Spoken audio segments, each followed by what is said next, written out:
Hello, friends. It's Tuesday in Holy Week. In his poem, the musician, Welsh poet R.S. Thomas writes of going to hear a recital played by the great violinist Fritz Kreisler. A memory of Kreisler once. At some recital in this same city, the seats all taken, I found myself pushed onto the stage with a few others, so near that I could see the toil of his face muscles, a pulse like a moth fluttering under the fine skin, and the indelible veins of his smooth brow.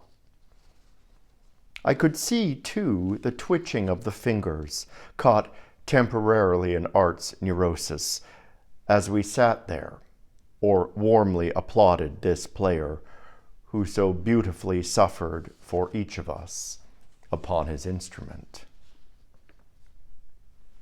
So it must have been on Calvary, in the fiercer light of the thorns' halo.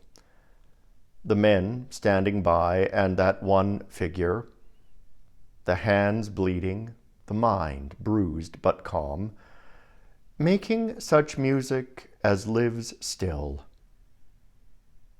and no one daring to interrupt, because it was himself that he played, and closer than all of them, the God listened.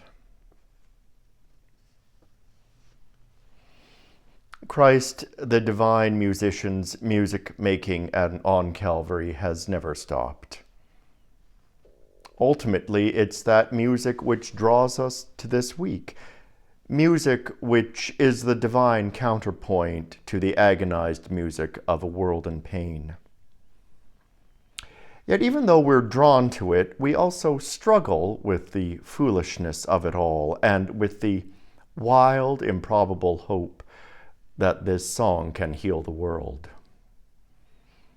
For it's true that most people, including you and me much of the time, are deeply uncomfortable with Calvary's song. If this is God playing, then surely he's playing the fool. And so often it feels like God's played us for fools, too. That being said, each of us, in our own ways, confusedly, clumsily, ignorantly, with motives mixed and emotions mixed up, is aching to join our song with his. And we know, as if by some homing instinct, that it is by way of Calvary alone that we can have life and have it more abundantly. Because isn't that homing instinct the love song Christ sang as he hung there, spread-eagled like a fool for all the world to see?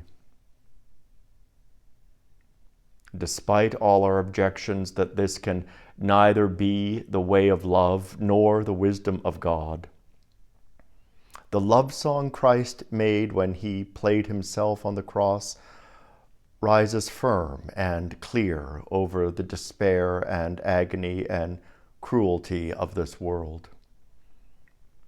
Despite God's seeming folly and the strident discord which characterizes human affairs, in the cross we're assured that God is closer than we could ever imagine,